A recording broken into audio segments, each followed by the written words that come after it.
अऊज़ु बिल्लाहि मिनश शैतानिर रजीम बिस्मिल्लाहिर रहमानिर रहीम रब्बि इश्रह ली सदरी व यस्सिर ली अमरी वहलुल उक़दतम मिन लिसानी यफ़क़हू क़ौली रब्बि ज़िदनी इल्मा अल्लाहुम्मा अरिनल हक़्क़ हक़्क़न वरज़ुक़ना इत्तिबाअह व अरिनल बातिला बातिलन वरज़ुक़ना इज्तिनाबह आमीन या रब्बल आलमीन।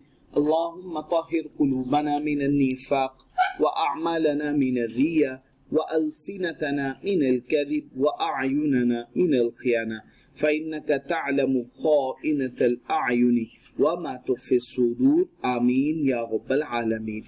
बच्चे हम चैप्टर नंबर 6 स्टार्ट कर रहे हैं आज। चैप्टर नंबर 6 का नाम है macro economic equilibrium.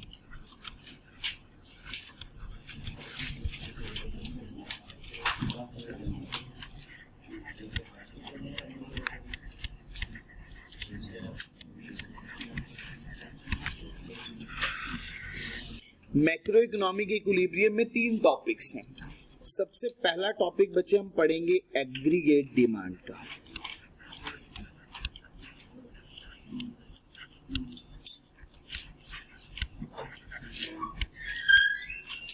Second one topic हम डिस्कस करेंगे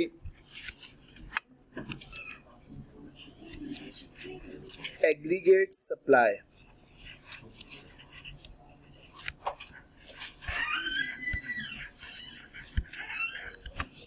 third one and the last one topic जो बच्चे हम डिस्कस करेंगे वो इसमें डिस्कस करेंगे मैक्रो इकोनॉमिक इक्विलिब्रियम का।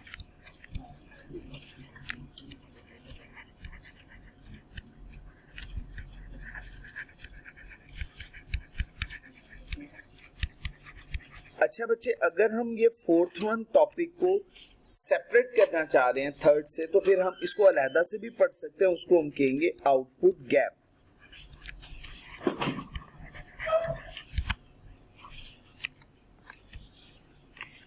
मैक्रो इकोनॉमिक इक्विलिब्रियम वो पॉइंट होता है जहां पे एग्रीगेट डिमांड एग्रीगेट सप्लाई के इक्वल हो जाए।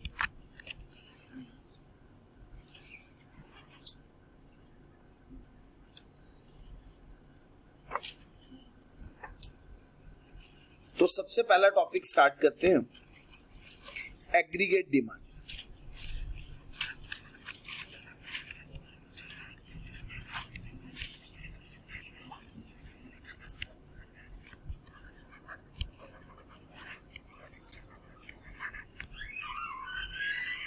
इसका एब्रिविएशन यूज होता है बच्चे एडी।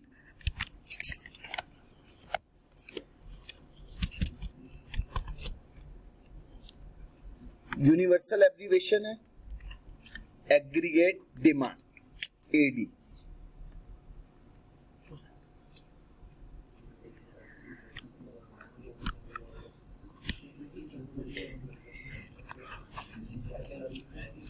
जी बच्चे, इसकी डेफिनेशन हम लिख रहे हैं, total quantity of goods and services demanded by the economy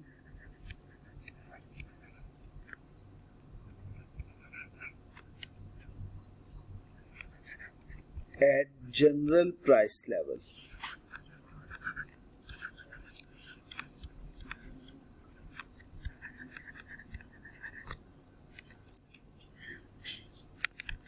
Is called aggregate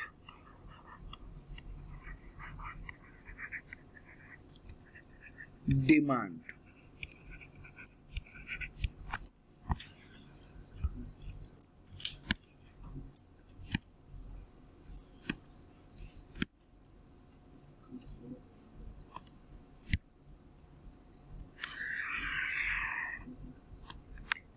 x-axis origin point, y-axis बच्चे y-axis के along price level, x-axis के along real national output.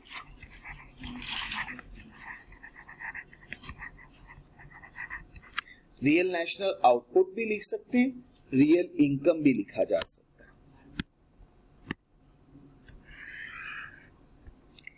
Aggregate demand AD,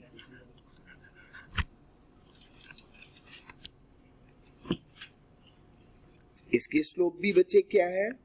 negative slope.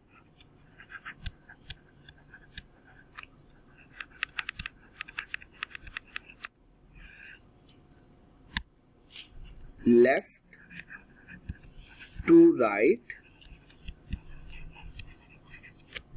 इन downward direction.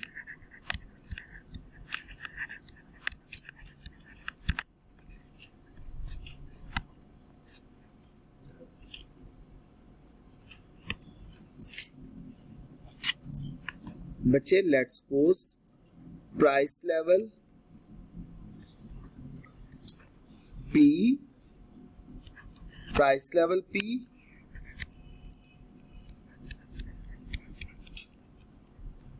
Output level Y। अगर price level decrease होके P1 हो जाए, price level decrease हुआ, output level क्या हो जाएगा बच्चे? बढ़ जाएगा, इंक्रीज हो जाएगा Y1। तो देखिए बच्चे, अगर प्राइस लेवल कम हुआ, आउटपुट लेवल बढ़ जाएगा। अगेन अगर बच्चे प्राइस लेवल मजीद कम हो जाए, आउटपुट लेवल मजीद बढ़ जाएगा, Y2 P2। तो जी बच्चे, प्राइस लेवल कम, आउटपुट लेवल बढ़ जाएगा। तो इसका मतलब है एक वेरिएबल कम हुआ, दूसरा वेरिएबल बढ़ गया। तो उसको हम कह सकते हैं there is an inverse relationship between price level and real national output. There is an inverse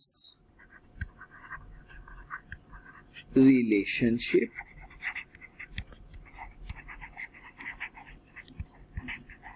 between price level and real national output।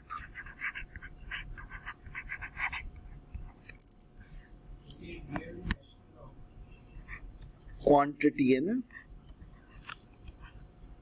जितना आउटपुट प्रोड्यूस किया इकोनॉमी के अंदर। तो अगर हम जीडीपी फाइंड करना चाहते हैं तो उसके लिए भी यही होता है, कितने यूनिट प्रोड्यूस किए, किस प्राइस लेवल पे प्रोड्यूस किए। तो बच्चे अगर प्राइस लेवल बढ़ेगा, आउटपुट लेवल कम हो जाएगा, और अगर प्राइस लेवल कम होगा तो आउटपुट लेवल बढ़ जाएगा। तो इनवर्स रिलेशनशिप होगा between price level and real national output. अच्छा बच्चे, एक्चुअल शेप क्या होती है एग्रीगेट डिमांड कर्व की?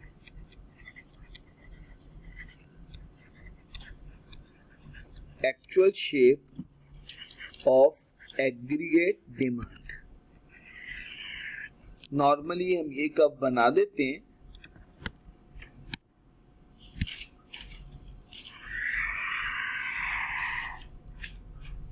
X axis origin point, y axis के अलोंग बच्चे प्राइस लेवल, और x एक्सिस के along real national output.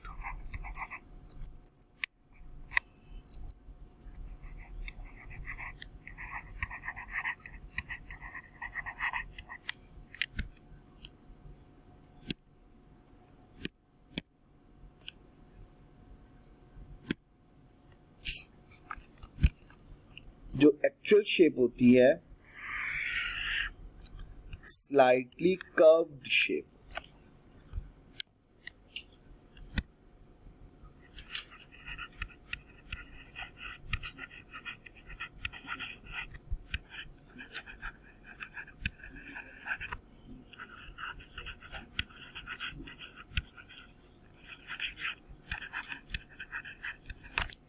slightly curved shape of aggregate demand.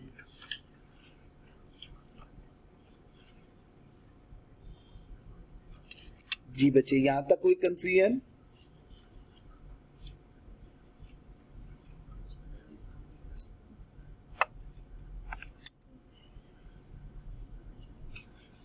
Note कर चुके हैं? चले जी बच्चे, अब जरा वर्ड टू वर्ड में आपके साथ इसकी रीडिंग भी साथ साथ करता जाऊंगा। मैक्रो इकोनॉमिक्स की रीडिंग बहुत इंपॉर्टेंट है बच्चे। दो फैक्टर्स हैं मैक्रो इकोनॉमिक इक्विलिब्रियम के लिए, एक है एग्रीगेट डिमांड और दूसरा एग्रीगेट सप्लाई। इसकी वजह से प्राइस लेवल डिटरमिन होता है इकोनॉमी के अंदर। टोटल अमाउंट ऑफ गुड्स और services demanded within an economy at given overall price level, या जनरल प्राइस लेवल भी कहते हैं, ओवरऑल प्राइस लेवल भी कहते हैं, in a given time period is called aggregate demand, जिसका एब्रीविएशन क्या होता है बच्चे? एडी। कोई दिक्कत तो नहीं है? डेफिनेशन है बच्चे।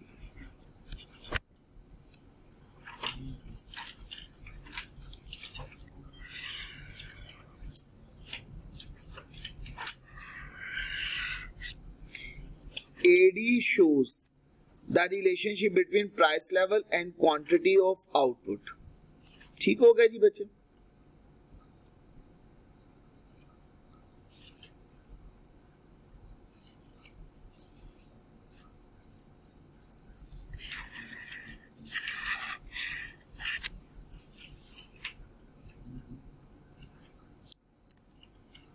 अब बल्कि ये लाइन पूरी की पूरी काट दें, जरूरत नहीं है। सिर्फ इतनी बात, the relationship between aggregate demand and price is often a negative one, meaning that at higher price level household are willing to consume less. बस इतनी बात काफी है, बाकी छोड़ दीजिए। ये बात आपके लिए इंपॉर्टेंट समझ आ गई? बार बार ये बातें पढ़ने की जरूरत नहीं, रिपीटिशन हो रही है। जो रिपीटिशन हो रही है छोड़े इसको।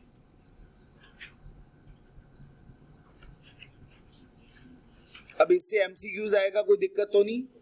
क्या एमसीक्यूज आ सकता है? प्राइस लेवल बढ़े, आउटपुट लेवल कम हो जाए। प्राइस लेवल कम होगा तो आउटपुट लेवल बढ़ जाए। एग्रीगेट डिमांड के शेप क्या होगी? Negatively slope. कोई दिक्कत? यहां तक बातें अभी तक डिस्कस की हैं, इससे ज्यादा कुछ नहीं पढ़ाया मैंने। शुरू करूं अगली बातें?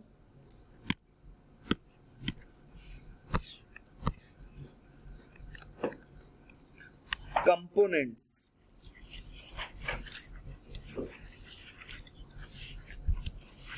Aggregate demand.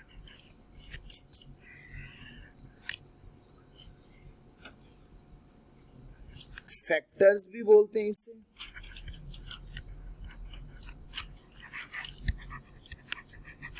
डिटर्मिनेंट्स भी बोलते हैं।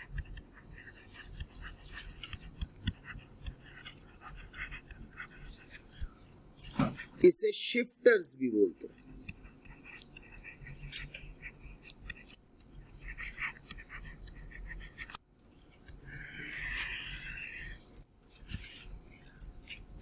फोर कंपोनेंट्स हैं बच्चे। सबसे पहला हाउस होल्ड कंजम्पशन,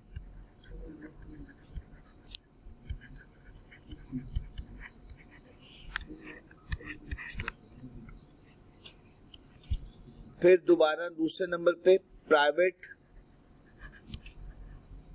इन्वेस्टमेंट या consumption,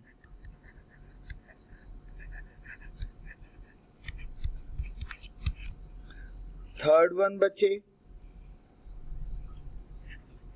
government expenditures,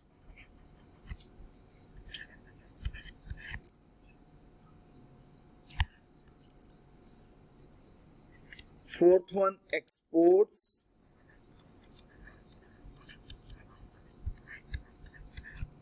fifth one imports,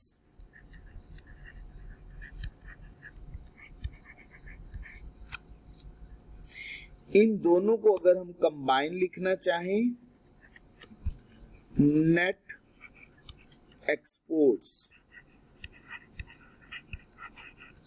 exports minus imports.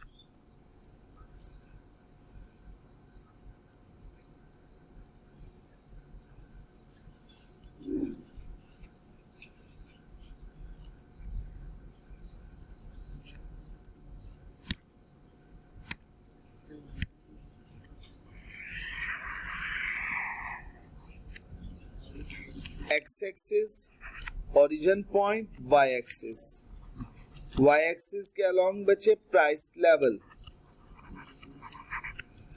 X axis के अलोंग बचे real national output.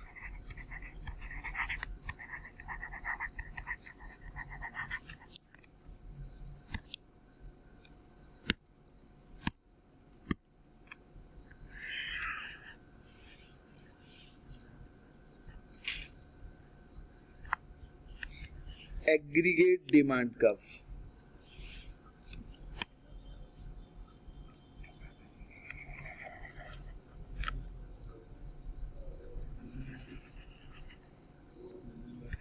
Price level P, output level Y।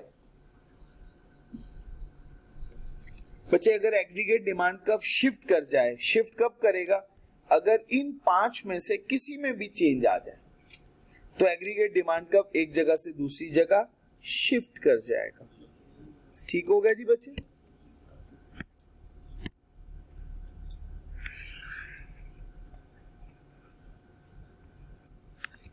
Aggregate demand curve AD1,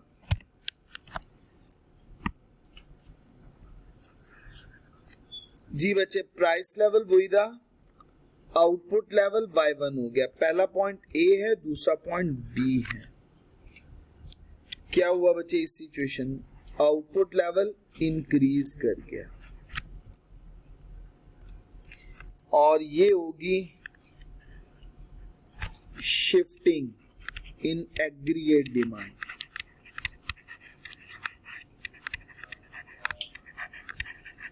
या इसको बोलेंगे rise in aggregate demand.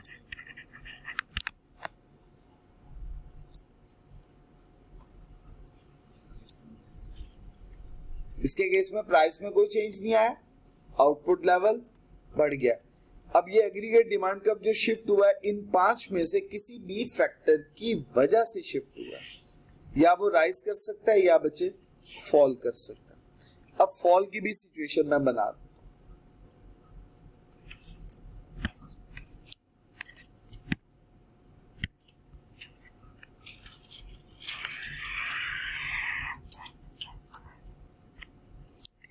X axis origin point, Y axis के along बचे price level, X axis के along real national output.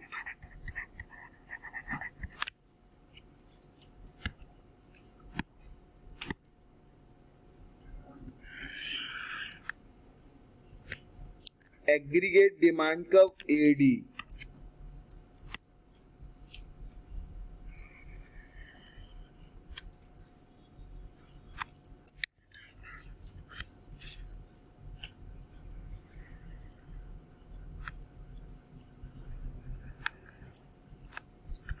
A point price level P, output level Y।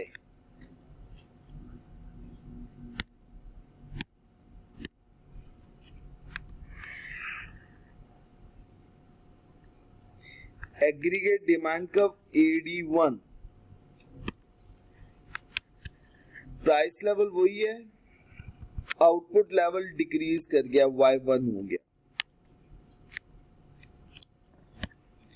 इसकी वजह से output level बच्चे क्या कर रहे हैं? डिक्रीज कर रहे हैं।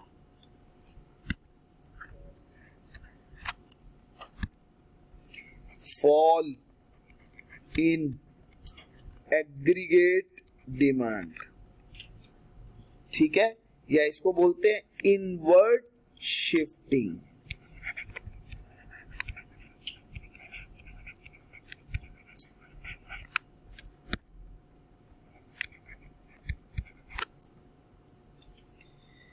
फॉल इन एग्रीगेट डिमांड और इनवर्ड शिफ्टिंग।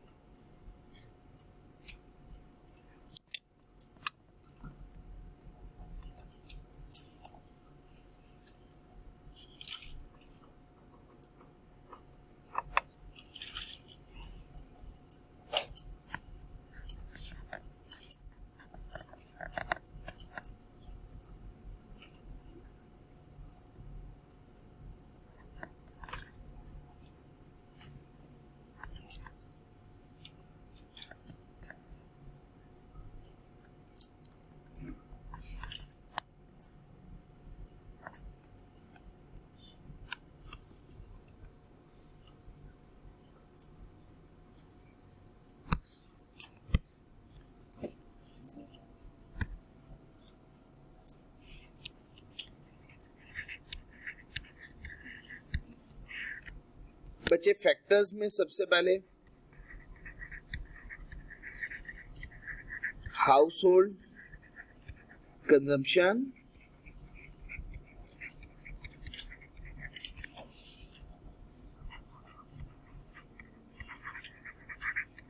प्राइवेट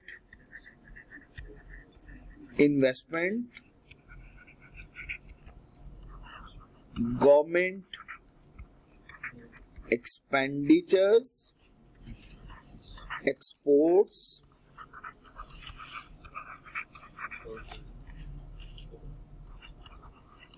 और imports।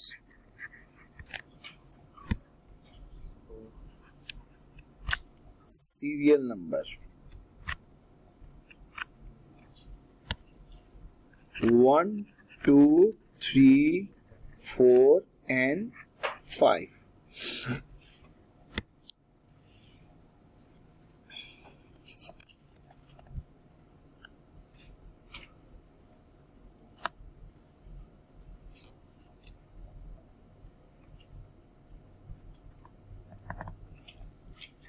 Effect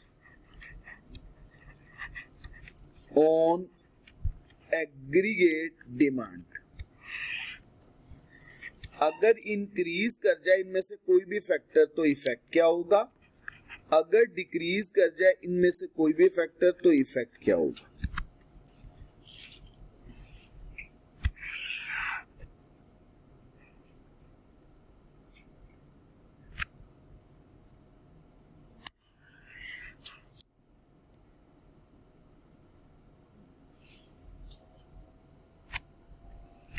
जी बच्चे, अगर हाउस होल्ड कंजम्पशन इंक्रीज कर जाए तो एग्रीगेट डिमांड कब राइज कर जाएगा। प्राइवेट इन्वेस्टमेंट बढ़ जाए एग्रीगेट डिमांड कब राइज कर जाएगा। गवर्नमेंट एक्सपेंडिचर बढ़ जाए तो एग्रीगेट डिमांड कब राइज कर जाएगा। एक्सपोर्ट्स बढ़ जाए तो एग्रीगेट डिमांड कब राइज कर जाएगा।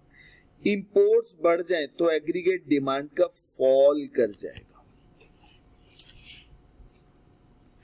डिक्रीज, हाउस होल्ड कंजम्पशन अगर कम हो जाए तो एग्रीगेट डिमांड कब फॉल कर जाएगा।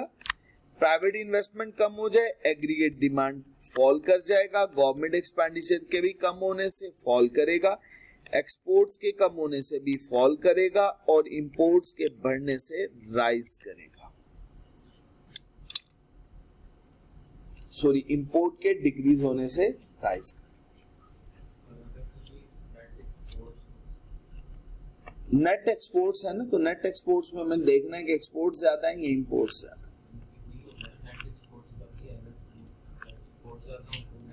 नहीं, उसको नेट इंपोर्ट्स वर्ड नहीं बोलते, या वो पॉजिटिव में फिगर होगी या नेगेटिव में, वर्ड एक्सपोर्ट्स ही रहना, नेट एक्सपोर्ट्स।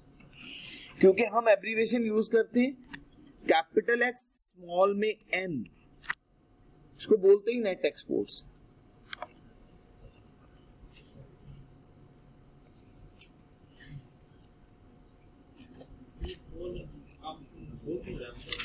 क्या हुआ,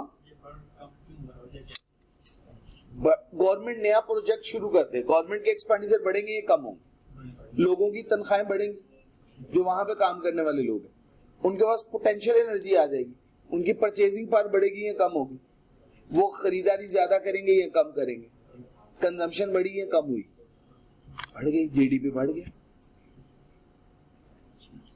प्राइवेट इन्वेस्टमेंट, अगर नई इंडस्ट्रीज ओपन होंगी लोगों को काम के लिए ज्यादा रखा जाएगा।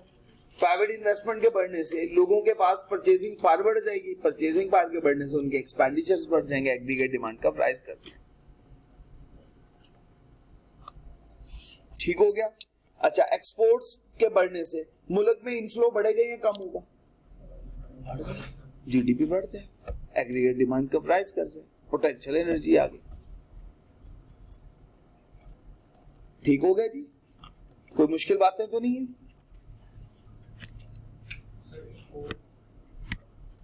इंपोर्ट्स ये है कि पाकिस्तान से पैसा बैरून मुमालिक में मूव कर गया।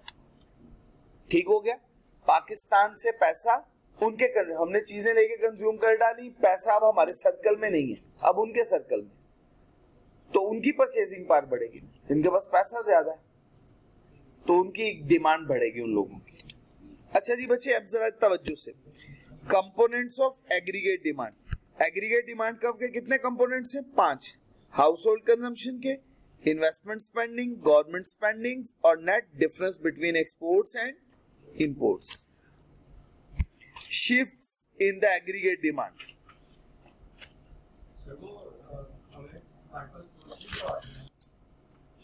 गुड्स कंज्यूम हो गई, उसके बाद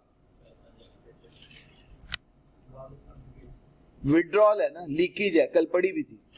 circular flow of national income के अंदर ये क्या हो गया?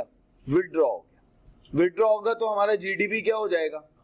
जीडीपी कम होगा तो एग्रीगेट डिमांड का एक्सपेंडिचर मेथड को ही शो करता है।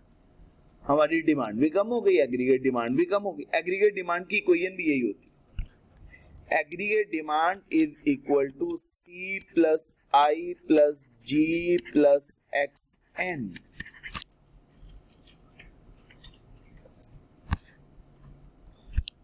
Aggregate demand is not caused by change in price level. Aggregate demand पूरे का पूरा शिफ्ट नहीं होता प्राइस लेवल के चेंज होने की वजह से, हमें पता है। Instead it is some exogenous factors. Exogenous factors किसे कहते हैं? ये जो हमने फैक्टर्स पढ़े इन्हें क्या कहते हैं? Exogenous factors. इनका ये भी नाम लिख लो बच्चे, जो मैंने फैक्टर्स के नाम लिखे इसका एक और नाम भी लिखो, इन्हें कहते हैं exogenous factors.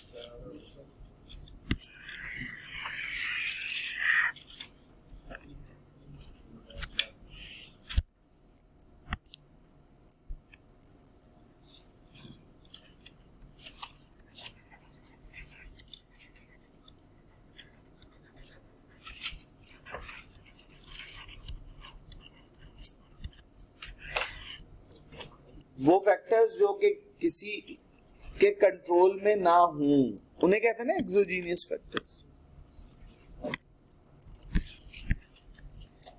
Some reason for shift in aggregate demand is due to a change in any of the component of the equation. Equation कौन सी? ये equation।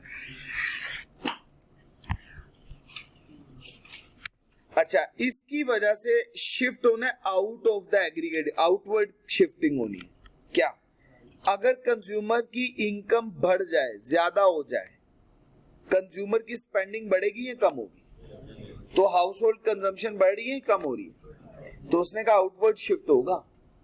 अगली बात पढ़ते, फर्म्स वेव ऑफ ऑप्टिमिज्म। एक दो तरह की अप्रोच होती है, एक होती है अग्रेसिव ऑप्टिमिस्टिक अप्रोच और एक होती है पैसिमिस्टिक जिसे कंजर्वेटिव कहते हैं। एहतियात से खर्च करो, बचा के रखो, सेविंग ज्यादा करो, वो नहीं है तरीका। ज्यादा खर्च करो, ऑप्टिमिस्टिक, अग्रेसिव। मुझे बताइएगा आई बढ़ रहा है या कम हो रहा है? एग्रीगेट डिमांड का आउटवर्ड शिफ्ट करेगा। Next, government decide to spend more. Government के एक्सपेंडिचर बढ़ रहे हैं कम हो रहे हैं? बढ़ रहे हैं, तो उसने कहा आउटवर्ड शिफ्ट करेगा। Exports become more attractive. More attractive होगी तो बढ़ेगी या कम होगी? बढ़ेगी। तो एग्रीगेट डिमांड कब क्या कर रहा है? राइज कर रहा है, आउटवर्ड शिफ्ट कर रहा है। Imports become less desirable.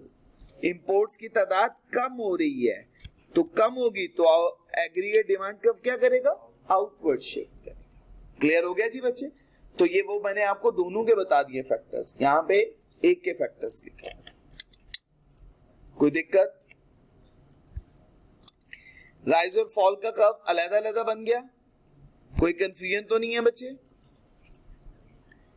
देखो कुछ बातें हैं मैं काट दूंगा, पहले पढ़ देता हूं फिर कट कर दूंगा। Y axis represent price level, हम वाई एक्सिस पे हमेशा किसको रिप्रेजेंट कर रहे होंगे, याद है ना आपको, हर केस में वाई एक्सिस पे क्या कर रहा हूं, प्राइस लेवल। और इसके अलावा जो हम एक्स एक्सिस पे रिप्रेजेंट कर रहे हैं वो क्या है, रियल नेशनल। एक्स एक्सिस पे किसको मेजर कर रहे हैं, रियल नेशनल आउट। कोई मुश्किल बात, ये बात क्लियर है? तो इसको बार बार पढ़ने की जरूरत है, लेकिन एमसीक्यूज आ सकता है, ये डायग्राम हो और ये मेंशन ही ना हुआ हो, वो कहता है एक्सिस मेंशन कर दो, बताओ वाई एक्सिस पे क्या लिखेंगे, और आगे ब्लैंक लिखी हुई हो, वो के एक्स एक्सिस पे क्या मेंशन करेंगे और आगे ब्लैंक हो, लिख पाओगे ना? तो अब ये याद रखिएगा, इससे कैसे एमसीक्यूज बनेंगे। Figure is represent the aggregate demand curve of an economy. अच्छा ये छोड़ दीजिएगा, ये वैसे ही आपको पता है। Shift aggregate demand AD1 to AD2, AD2 to AD1 without any change in prevailing price level. इसमें प्राइस लेवल में कोई चेंज नहीं आ रहा, लेकिन क्या चेंज होगा, आउटपुट, या आउटपुट बढ़ेगा या आउटपुट कम होगा। ठीक हो गया? अब इस पूरे के अंदर, इस पूरी बातों में से सिर्फ एक ही बात काम की है, वो ये वाली है, ये एमसीक्यूज है। बाकी कोई भी बात आपके लिए कोई इतनी इंपॉर्टेंट है ही नहीं। लिखनी है अपनी किताब में, ये वाई एक्सिस और ये एक्स एक्सिस के आगे लिखो, आपको पता हो ये एमसीक्यूज आना है, बजाय इसके कि ये लाइनें पढ़ो, इस लाइनों को छोड़ दो, कट कर दो इनको, बस इतनी बात लिखो।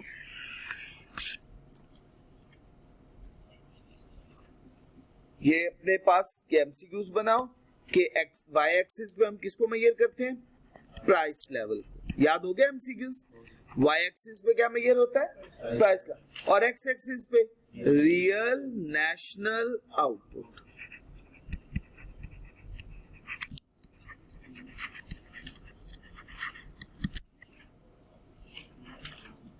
समझ आ रही है? इंटरेस्ट डेवलप हो रहा है, नींद तो नहीं आ रही? चल अल्हम्दुलिल्लाह। जी अब्दुल हाफिज साहब कुछ कहा? कहना नहीं है, कुछ भी नहीं कहना? जी बहुत अच्छे इंसान, बहुत अच्छे इंसान। अल्लाह ताला आप सब लोगों को जरूर कामयाब करेगा जी, इंशाअल्लाह इंशाअल्लाह। इफेक्टिव डिमांड, अब एक नया कॉन्सेप्ट है इफेक्टिव डिमांड का। एग्रीगेट डिमांड खत्म हो गया, अब एग्रीगेट सप्लाई शुरू करना, तो इफेक्टिव डिमांड आखिरी बात है, जरा इसको पढ़ लेते हैं। एक्चुअल एक्सपेंडिचर को कहते हैं इफेक्टिव डिमांड। डिमांड दो तरह की होती है, एक हमने बोला डिमांड। डिमांड क्या मतलब, जैसे याद है चैप्टर 2 में बोला करते थे एक डेफिनेशन डिमांड, हमने कहा दो बातों, will to purchase and part to purchase. खरीदने की ख्वाहिश, खरीदने की ताकत हो तो क्या कहेंगे, डिमांड। लेकिन अगर खरीद लिया, इफेक्टिव डिमांड। अब समझ आई बात की? विल है, अभी ये तो नहीं कहा उसने खरीद लिया, खरीदने की ख्वाहिश हो, खरीदने के लिए पैसे भी हो, तो क्या बोलेंगे, डिमांड। लेकिन अगर रिजवान साहब खरीद भी लिया तो फिर इफेक्टिव डिमांड। तो अब एक्चुअल एक्सपेंडिचर का क्या मतलब है, खरीद लिया।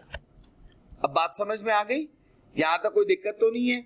Actual expenditure in an economy is based on existing actual income rather than if the economy what is productive potential। ये बातें अभी बाद में रेफर करते हैं, उसको क्या कहते हैं, इफेक्टिव डिमांड। ये डेफिनेशन इंपॉर्टेंट है, इसको अच्छे तरीके से तैयार कर लीजिएगा, मैंने हाईलाइट कर दिया इसको।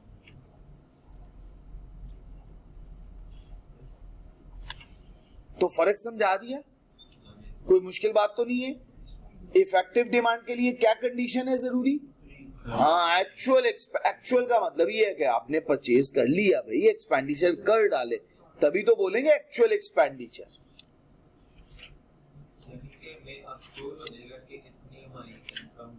मिसाल के तौर पे आप बाजार गए और बाजार जाके आपने अपनी आमदनी में से कुछ एक्सपेंडिचर्स कर डाले, कुछ जो भी ग्रोसरी का सामान खरीदना था वो खरीद लिया। जो खरीद लिया वो आपकी क्या बन गई, इफेक्टिव डिमांड। अभी आपकी जेब में पैसे मौजूद हैं, अगर आप चाहें तो आप जैम की एक और बोतल भी बाय कर सकते हैं, वो आपकी क्या कहलाएगी, डिमांड, इफेक्टिव नहीं। जो खरीदी वो इफेक्टिव, तो अभी नहीं खरीदी लेकिन खरीदने के लिए पैसे भी हैं, खरीदने की ख्वाहिश भी है, वो है डिमांड।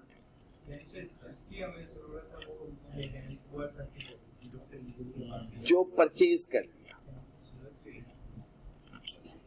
जिसकी हमें जरूरत होगी। मुझे फरारी की जरूरत है, मैंने खरीद ली। मुझे एक और मोबाइल फोन की जरूरत है, आईफोन 15 प्रो मैक्स की, उसके बगैर मैं नहीं रह सकता। अल्हम्दुलिल्लाह, आपकी सुन ली अल्लाह ने जी। अल्लाह ताला आपको दुनिया और आखिरत में और रिश्ते दे जी। बात समझ में आ गई? ये वर्ड नहीं है कि जरूरत है, हमें तो बहुत गालिब का शेर नहीं, हजारों ख्वाहिशें ऐसी कि हर ख्वाहिश में। आप देखें कि हमें हर चीज की जरूरत हमें ही तो होती है। हर चीज की जरूरत, जो भी चीज होगी, हम अल्लाह ताला से दुआ मांग रहे होते हैं, या अल्लाह बस इकोनॉमिक्स का पेपर निकाल दे। बाद में क्या दोबारा दुआएं सारी खत्म हो जाएंगी? ये जो वर्ड बोला अल्लाह, सिर्फ इकोनॉमिक्स का बस पेपर निकाल, नहीं, बाद में अगला टैक्स का पेपर में हो रही होगी, या R1 के पेपर की हो रही होगी दुआएं, ऐसे बेलो, वो तो खत्म नहीं होती। अल्लाह ताला बस एक घर दे दे बहुत अच्छा सा आलीशान सा, फिर उसके बाद इस जैसे दो और दे दे, या इससे भी बड़े बड़े दो और। ख्वाहिशात तो कभी भी नहीं खत्म होती जी। यहाँ तक पोटेंशियल का ये मतलब है कि उन्होंने अपने रिसोर्सेज ज्यादा यूटिलाइज कर लिए।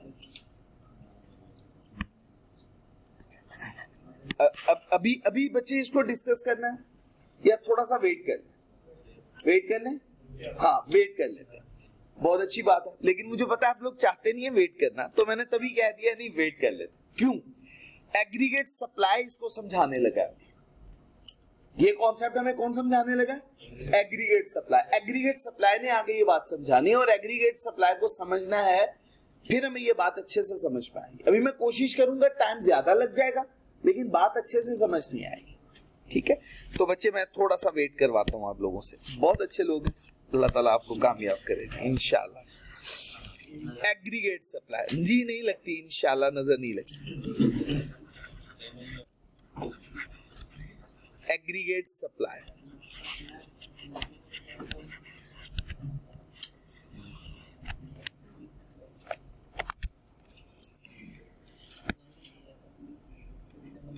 Total quantity of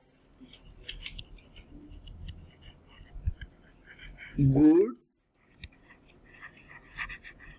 and services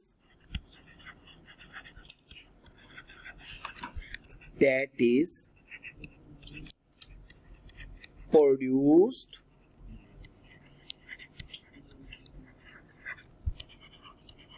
by the economy। आप विद इन द इकोनॉमी लिख लें।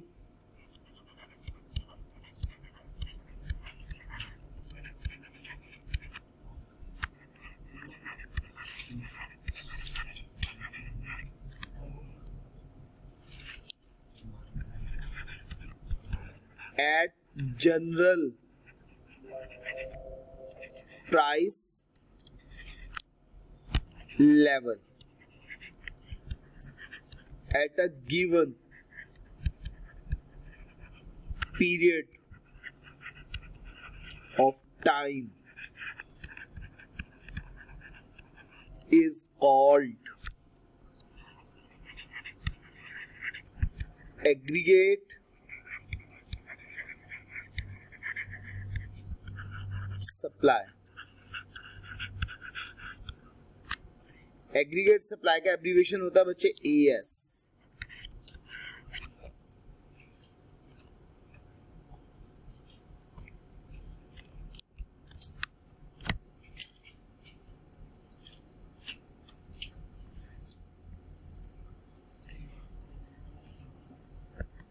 बच्चे AS stands for aggregate supply. Aggregate supply की कितनी अप्रोचेज हैं?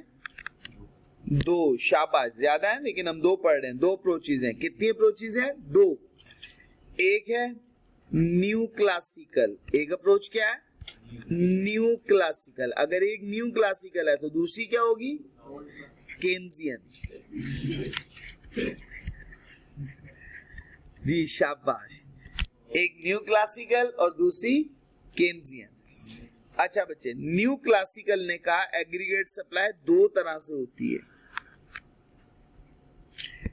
एक होती है शॉर्ट रन में,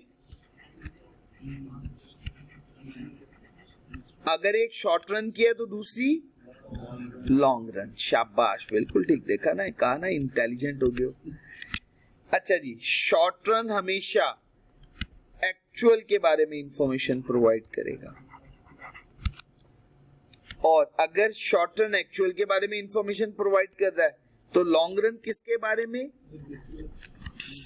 पोटेंशियल के बारे में। इसको कहते हैं प्रोडक्टिव पोटेंशियल। ये जो वर्ड अभी हम पढ़ के आए ना, इसके लिए वर्ड बोला जाता है प्रोडक्टिव पोटेंशियल।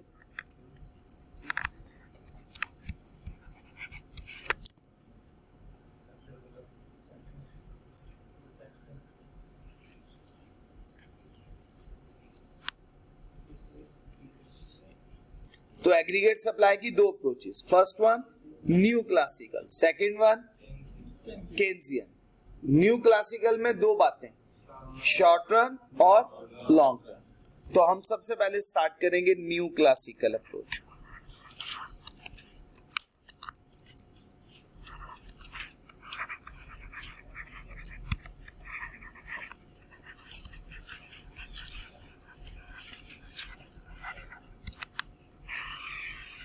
न्यू क्लासिकल में से भी किसकी बात हम पढ़ने वाले हैं? Short run. Aggregate supply curve. अच्छा, इसको लिखते हैं SRAS, short run aggregate supply curve.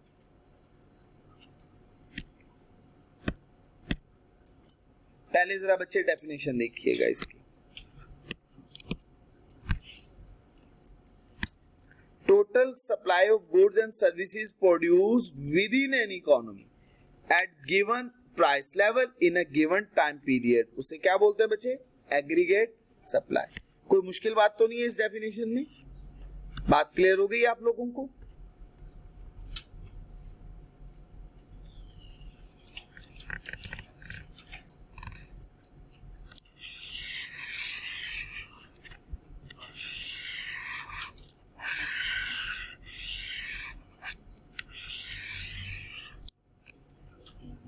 ठीक है जी बच्चे, अब मैं ये बात पहले समझा दूं, फिर उसके बाद मैं इसकी रीडिंग भी कर दूं।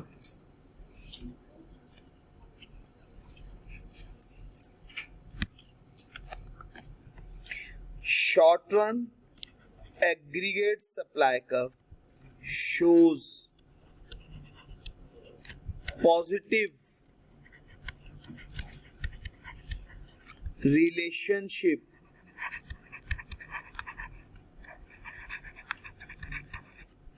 between price level, बिल्कुल ठीक हो गया जी, excellent, and real national output.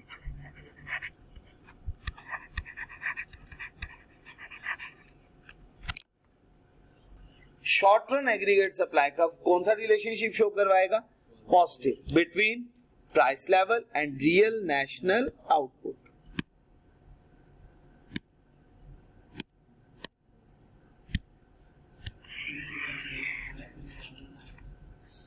X axis origin point, Y axis. बच्चे वाई एक्सिस के अलावा किसको मेजर किया जाएगा? Price level. और एक्स एक्सिस के अलावा रियल नेशनल आउटपुट।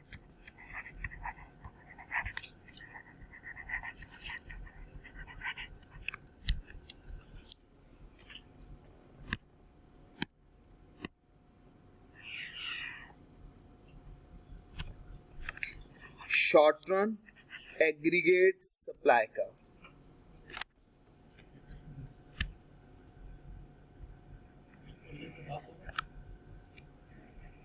नॉर्मली नहीं होता। प्राइस आउटपुट लेवल, अगर प्राइस लेवल बढ़ेगा तो आउटपुट लेवल भी बढ़ जाएगा। तो अब यहां पे क्या हुआ? प्राइस लेवल बढ़ा, आउटपुट लेवल भी बढ़ गया। अच्छा अगेन प्राइस लेवल बढ़ा, प्राइस लेवल के बढ़ने से आउटपुट लेवल भी बढ़ गया। ए बी एंड सी, तो हमने क्या रिलेशनशिप देखा, हमने कहा कि अगर प्राइस लेवल बढ़ेगा तो साथ ही साथ आउटपुट लेवल भी बढ़ जाएगा, और अगर प्राइस लेवल कम होगा आउटपुट लेवल भी क्या हो जाएगा, कम हो जाएगा। तो इसका मतलब क्या हुआ, पॉजिटिव रिलेशनशिप, पॉजिटिव रिलेशनशिप।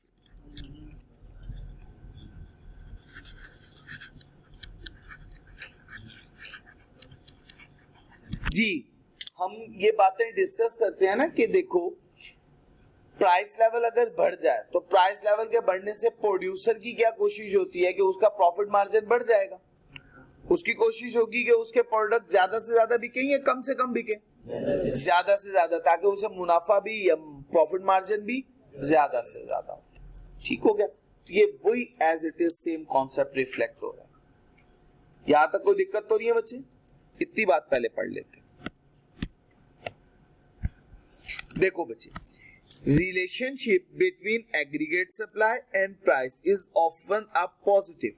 ठीक हो गया, तो relationship between aggregate supply and price कौन सा रिलेशनशिप होगा, पॉजिटिव। मतलब हायर प्राइस लेवल पे firm willing to produce more या कम, मोर। ये बात बच्चे इंपॉर्टेंट है, मैंने हाईलाइट भी कर दी। तो इसका यही मतलब हुआ ना सिंपल वे में, there is a positive relationship between price level and real national output. जी बच्चे ये डायग्राम क्लियर है बच्चे, इसकी स्लोप कौन सी स्लोप है, इसको कौन सी स्लोप बोलते हैं, positive slope.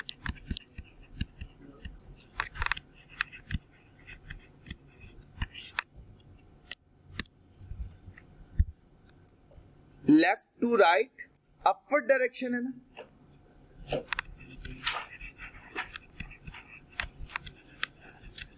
Left to right in upward direction, left to right in upward direction.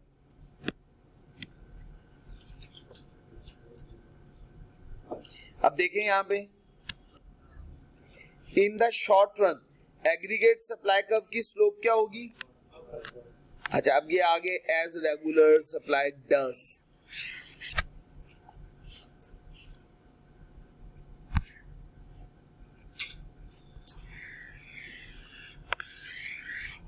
अगर पेपर में सवाल आ जाए ये किसका कर्व बना हुआ है तो क्या बताएंगे, short run aggregate supply curve का। अच्छा there is a direct relationship between countries real national output and general price level. एक ही बात होती है ना, पॉजिटिव वर्ड यूज कर दें या क्या यूज कर दें, डायरेक्ट, एक ही बात है, पॉजिटिव या डायरेक्ट। यहां तक कोई मुश्किल बात तो नहीं है। बाकी बात हमने ये डिस्कस की हुई है, प्राइस लेवल बढ़ेगा आउटपुट लेवल भी बढ़ जाएगा, प्राइस लेवल कम होगा साथ ही साथ आउटपुट लेवल भी कम हो जाएगा। कोई दिक्कत तो नहीं है बच्चे यहां तक। अगर प्राइस लेवल बढ़ेगा तो expand the overall economic activity of the country. ये एमसीक्यूज है, ये याद कर लेना ये वाला। हमने अभी क्या बोला कि अगर इकोनॉमी के अंदर प्राइस लेवल बढ़ेगा तो प्रॉफिट मार्जिन बढ़ेगा इकोनॉमी का या नहीं बढ़ेगा। हमारी कोशिश होगी बैरूने में वाली कुछ चीजें ज्यादा बेचें या कम बेचें ताकि हमें मुनाफा ज्यादा से ज्यादा। ठीक है ना, तो ये पॉजिटिव रिलेशनशिप। अब बच्चे आगे इसके शिफ्टर्स फैक्टर्स लिखूं या यहीं से बता दूं, ये वाली बात यहीं से बता दूं, चले जी, बाकी डायग्राम बना दूंगा। इधर देख लीजिए, इन्हें शिफ्टर्स भी बोलते हैं, शिफ्ट फैक्टर्स भी बोलते हैं। ये फैक्टर्स नॉन प्राइस फैक्टर्स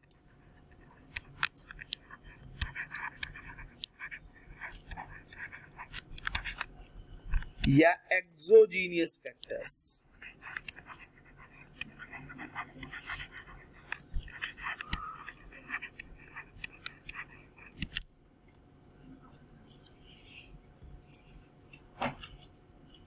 इनकी वजह से या बैकवर्ड शिफ्टिंग होती है या फॉरवर्ड शिफ्टिंग होती है एग्रीगेट सप्लाई कर्व। फॉरवर्ड को कहते हैं राइज करना, बैकवर्ड को कहते हैं फॉल करना। तो ये लिख ले साथ, फॉरवर्ड या राइज, बैकवर्ड या फॉल। अच्छा, अगर फैक्टर प्रोडक्टिविटी बढ़ जाए तो राइज करेगा या फॉल? लेबर की प्रोडक्टिविटी बढ़ गई, लेबर ज्यादा एफिशिएंट हो गई, राइज करेगा। आप इंशाल्लाह पीआरसी के सिर्फ 5 पेपर, कैफ के 8, टोटल 13 पेपर पास करके आपने फर्म में चले जाना है इंशाल्लाह। अब फर्म में जाएं, आप पहले क्लाइंट पे जाके काम करेंगे, आपकी स्पीड, आपका वो नॉलेज बड़ा कम होगा, उसमें टाइम आपको ज्यादा लगेगा। लेकिन अगर आप सेकंड, थर्ड, फोर्थ क्लाइंट पे वर्किंग करना शुरू करेंगे तो टाइम क्या होगा? कम हो जाएगा, गलतियां भी, क्वालिटी भी बेहतर से बेहतर होना शुरू होगी। क्या होगी? प्रोडक्टिविटी बढ़ रही है। ठीक हो गया ना बच्चे? तो यही बात हमने की, अगर लेबर की प्रोडक्टिविटी बढ़ जाए तो एग्रीगेट सप्लाई कर्व राइज, अगर लेबर की प्रोडक्टिविटी कम हो गई डिक्रीज होना शुरू हो जाएगा।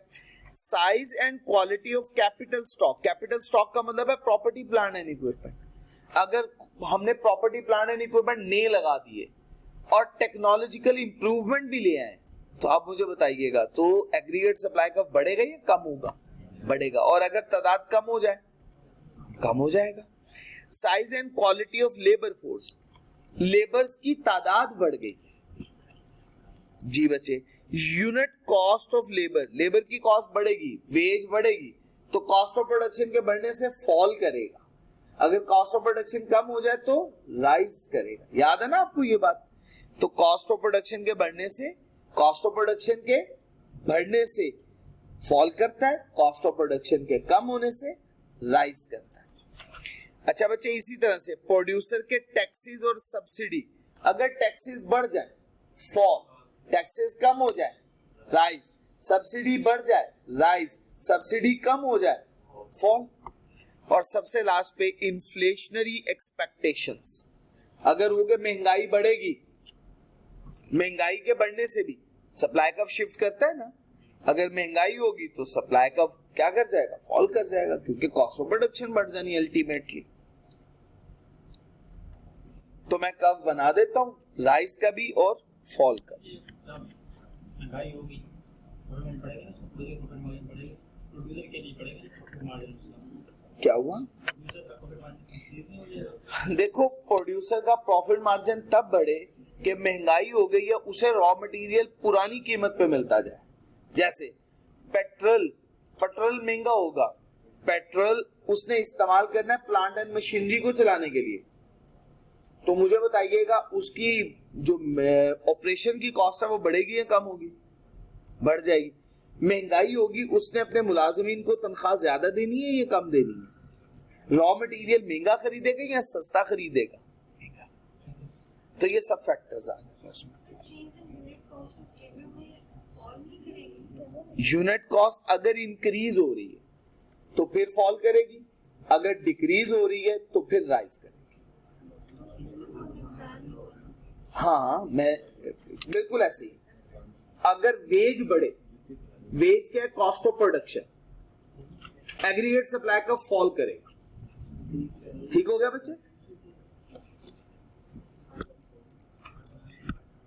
इसी के आगे लिख दूं, ये देखो जी, इसी के आगे लिख देता हूं, effect on short run aggregate supply curve. और अगर इंक्रीज हो जाए तो क्या होगा, डिक्रीज हो जाए तो क्या हो जाएगा। ठीक हो गया? अब नोट कर लीजिएगा यहां पर। अच्छा बच्चे, अगर लेबर की प्रोडक्टिविटी बढ़ जाए तो short run aggregate supply curve rise करेगा, short run aggregate supply curve fall कर जाए। बात समझ आ रही है? नेक्स्ट, अगर क्वालिटी कैपिटल स्टॉक की बढ़ जाए तो short run aggregate supply curve rise कर जाएगा, short run aggregate supply curve fall कर जाएगा। अच्छा बच्चे, size and quality of labour force, short run aggregate supply curve rise, short run aggregate supply curve fall. Next, अच्छा बच्चे, labour की cost अगर बढ़ जाए, short run aggregate supply curve fall करेगा, short run aggregate supply curve rise कर जाएगा अगर लेबर की कॉस्ट कम हो जाए। इसी तरह से टैक्सेस, और ये याद रखना है टैक्स के लिए बिहेवियर डिफरेंट है, सब्सिडी के लिए डिफरेंट है। मैं टैक्स के लिए लिख रहा हूं short run aggregate supply curve fall, short run aggregate supply curve rise. ये मैंने टैक्स के लिए लिखा है, थोड़ी सी तरतीब खराब हो गई है अब हमारी, ठीक है। सब्सिडी के लिए नहीं है ये देखिएगा, सब्सिडी के लिए बिहेवियर डिफरेंट होगा, रिवर्स होगा सब्सिडी के लिए, वो अपने पास नीचे लिख लें, सब्सिडी का ये पॉइंट नीचे बना लीजिएगा और इसको रिवर्स में लिखे जरा अपने पास, सेम यही पॉइंट नीचे बना के लिखे। सब्सिडी के केस में रिवर्स क्या होगा, सब्सिडी बढ़ेगी, एग्रीगेट सप्लाई कर्व राइज करेगा, सब्सिडी कम होगी, एग्रीगेट सप्लाई कर्व फॉल करेगा। अच्छा, इन्फ्लेशन के केस में देख लीजिएगा, short run aggregate supply curve fall, short run aggregate supply curve rise. इसके ना एक कॉन्सेप्ट है, हम डिटेल से डिस्कस करेंगे इन्फ्लेशन का, cost push inflation, cost push inflation.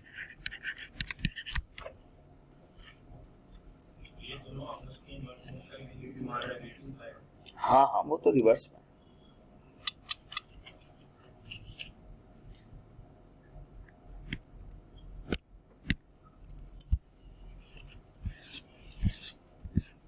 अच्छा, इसके लिए भी एक्चुअल शेप दोबारा से देख लीजिएगा, जैसे मैंने डिमांड के लिए बनाई थी, इसकी भी मैं एक्चुअल शेप बना रहा हूं।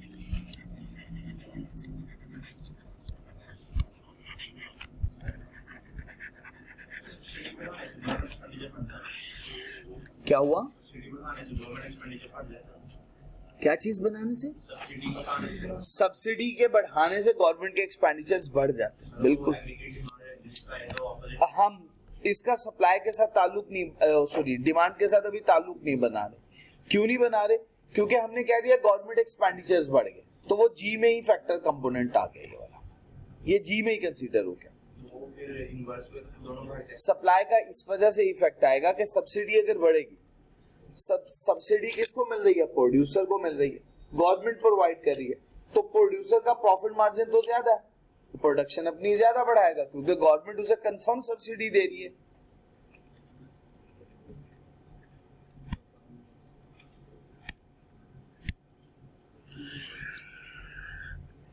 X axis origin point, Y axis, Y axis के अलोंग बच्चे प्राइस लेवल, एक्स एक्सिस के अलोंग रियल नेशनल आउटपुट।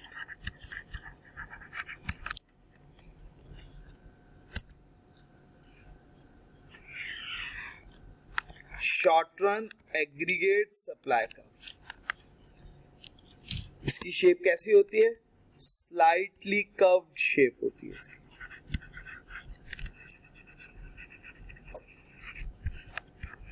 हम अपनी सिंप्लिसिटी के लिए स्ट्रेट लाइन कर्व बना दे। अब देखिएगा शिफ्टिंग का मैं कर्व बनाने लगा हूं, X axis origin point, Y axis price level, all real national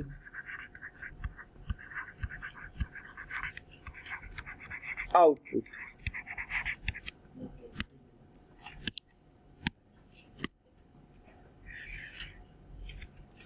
short run aggregate supply curve,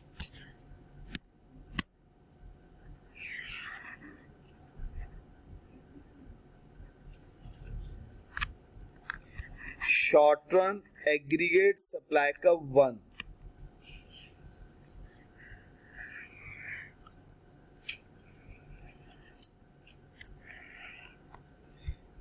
ए बी, आउटपुट वाई वाई 1।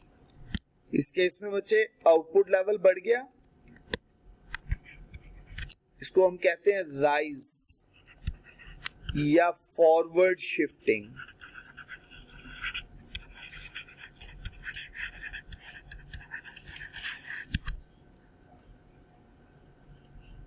इसके केस में क्या हुआ, प्राइस लेवल सेम रहा, प्राइस लेवल सेम रहा और आउटपुट लेवल बढ़ गया। प्राइस सेम रही बट आउटपुट लेवल बढ़ गया। ये राइज की है, ये फॉरवर्ड शिफ्टिंग की है। ये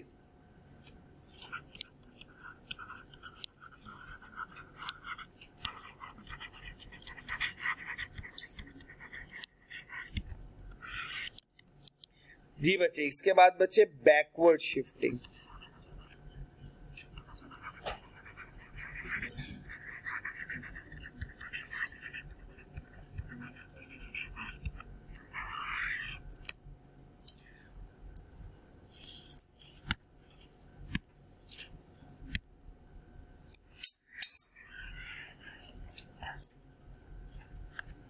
हाँ, ये सिंपल सा चैप्टर है, टेंशन ना लें, पूरा खत्म कर देंगे, कोई मसला नहीं। X axis origin point, Y axis के along price level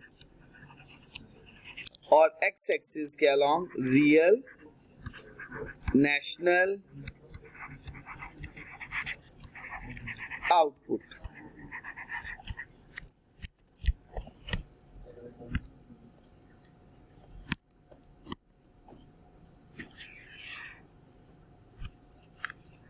short run aggregate supply curve,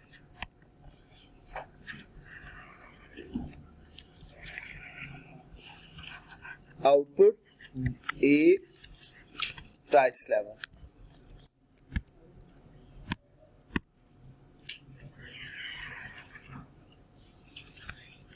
short run aggregate supply curve 1, output level y1। अब क्या हुआ, आउटपुट लेवल क्या कर गया, डिक्रीज कर गया, बी पॉइंट फॉल, या इसे क्या बोलते हैं, बैकवर्ड शिफ्टिंग।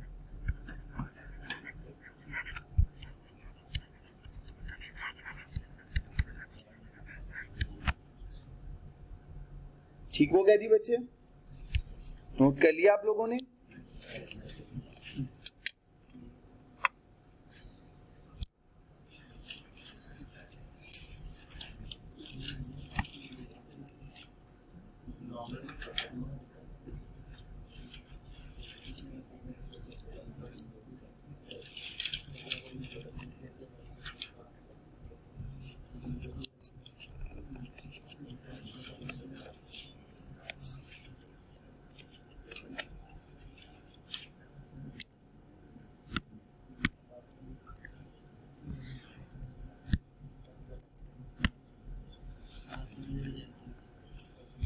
अच्छा, ये ग्राफ किसको रिप्रेजेंट कर रहा है, shifting of short run aggregate supply curve को। शिफ्ट करें अगर इससे इस डायरेक्शन में, प्राइस सेम रहेगी लेकिन आउटपुट या बढ़ेगा या आउटपुट कम हो जाएगा, यही बात है। ये हाईलाइट कर रहा हूं, ये देख लीजिएगा। अगला कॉन्सेप्ट है बच्चे long run aggregate supply curve. यहां तक हमने शॉर्ट रन मुकम्मल कर लिया।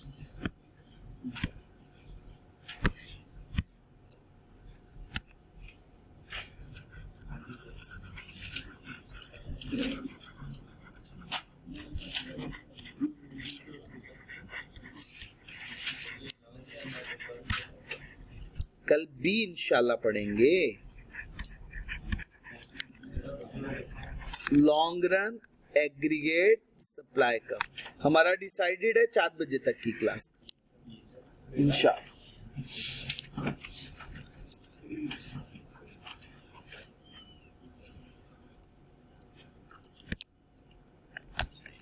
अच्छा बच्चे, लॉन्ग रन के केस में बड़ी इंपॉर्टेंट बातें हैं। Long run aggregate supply curve is independent to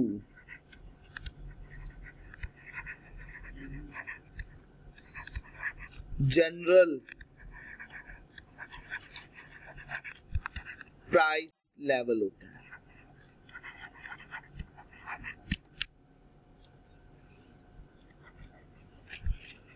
Long run aggregate supply curve shows the productive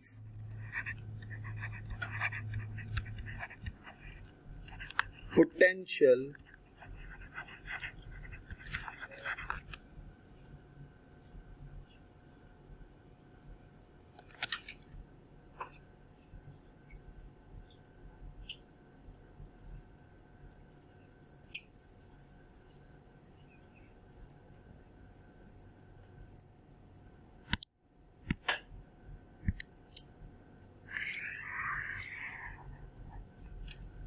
x-axis origin point, y-axis के along price level और x-axis के along real national output.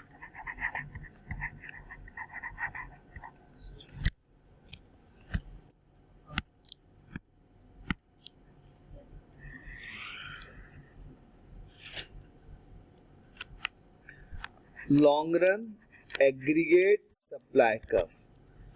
Output इसको y maximum भी लिखा जा सकता है या बच्चे इसको आउटपुट f लिख दिया जाता है, फुल एम्प्लॉयमेंट लेवल.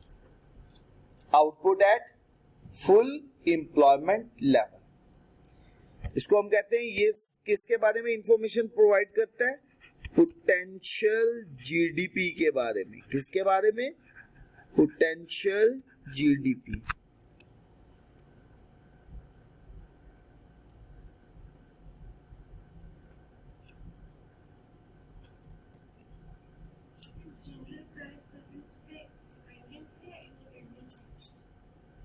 इंडिपेंडेंट, क्योंकि देखो प्राइस लेवल बढ़े या कम हो आउटपुट उतना ही रहना है.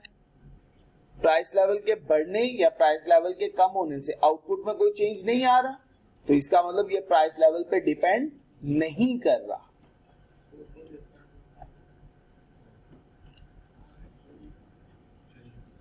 अच्छा बच्चे, अब जरा एक डेफिनेशन समझनी है. फुल एम्प्लॉयमेंट लेवल किसे कहते हैं?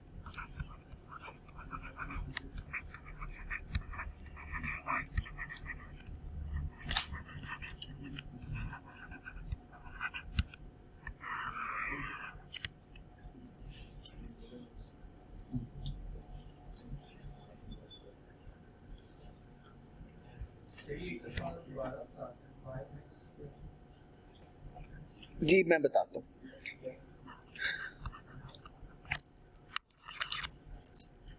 A point where economy utilized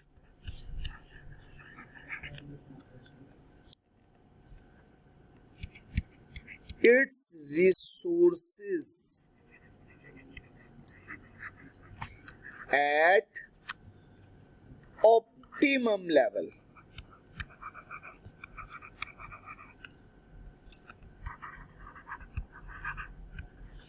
एक ऐसा पॉइंट जहां पे इकोनॉमी के पास जितने भी रिसोर्सेज है, इकोनॉमी अपने रिसोर्सेज को मुकम्मल इस्तेमाल करे, उस पॉइंट को क्या बोलेंगे?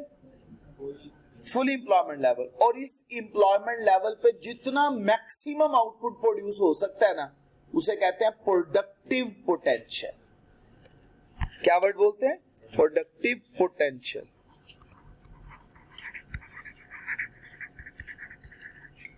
इसे प्रोडक्टिव पोटेंशियल भी बोलते हैं, इसे पोटेंशियल जीडीपी भी बोलते हैं.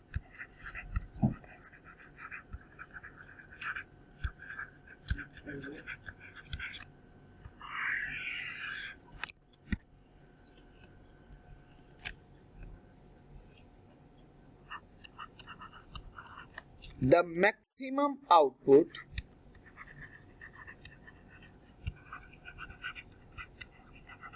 that an economy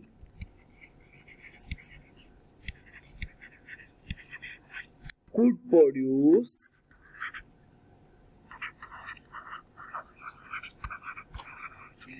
at full employment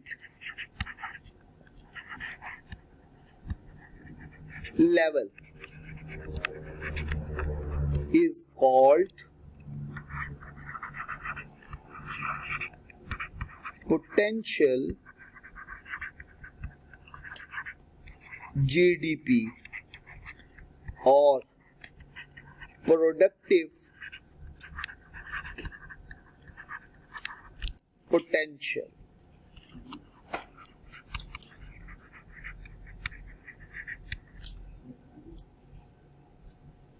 अब देखिएगा, लॉन्ग रन एग्रीगेट सप्लाई का इंडिपेंडेंट टू प्राइस लेवल है और ये किसके बारे में इंफॉर्मेशन प्रोवाइड कर रहा है? Y max. वाई मैक्स क्या बोला हमने?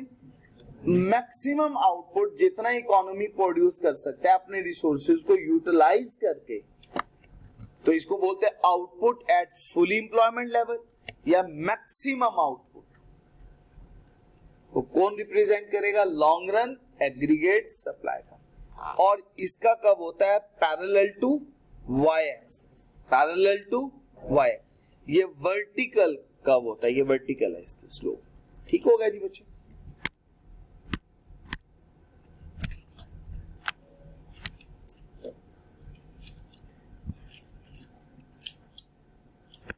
ये बच्चे लाइन आपको जरूरत नहीं है याद करने की, बड़ी मेहनत से आप तैयार करेंगे इसको।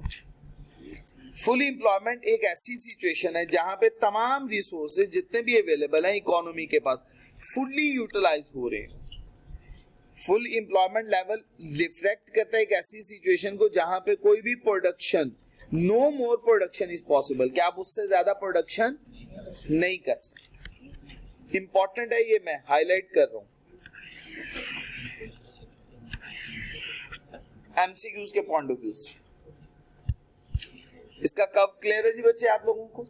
Long run aggregate supply curve. अच्छा बच्चे अब ये देखो, long run aggregate supply curve is independent to price level.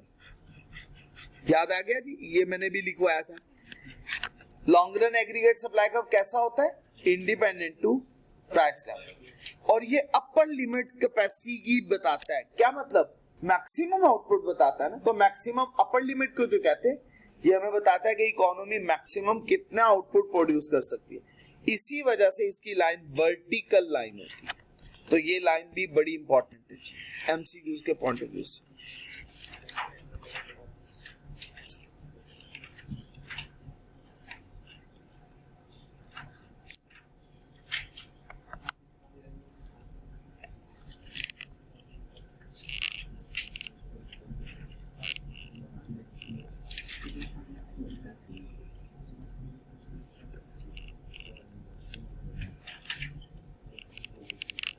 ठीक हो गया जी बच्चे यहां तक?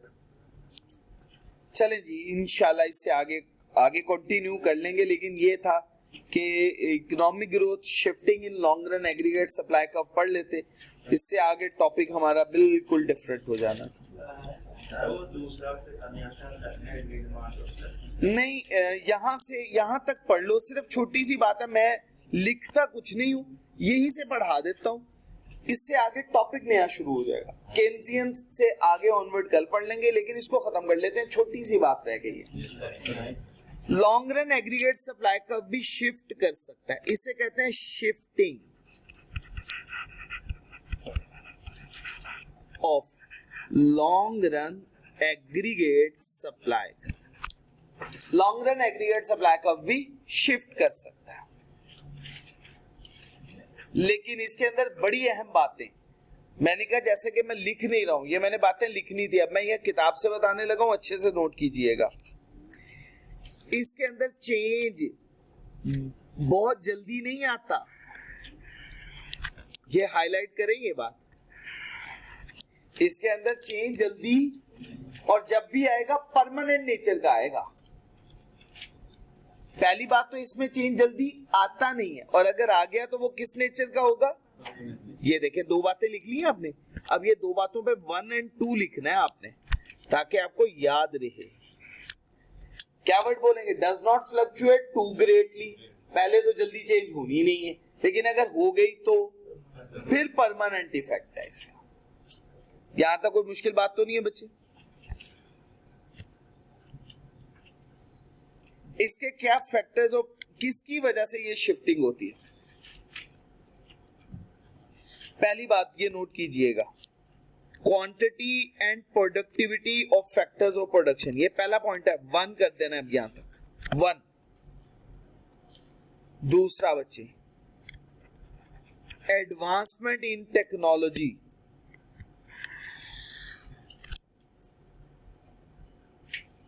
और थर्ड वन लिखिएगा इकोनॉमिक ग्रोथ।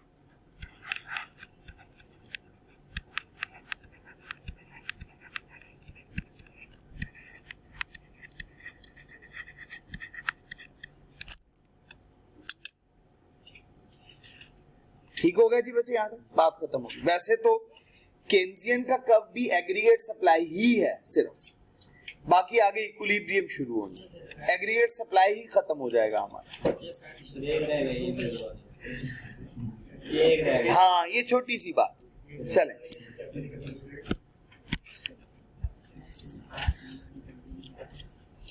अच्छे से पढ़ना, ये कॉन्सेप्ट है बड़ा इंपॉर्टेंट इंशाल्लाह। हाँ बड़े अच्छे से तवज्जो से समझ के पढ़ना है, नहीं तो ये कॉन्सेप्ट समझ नहीं आना फिर आपको। अब हमने शुरू कर तो दी।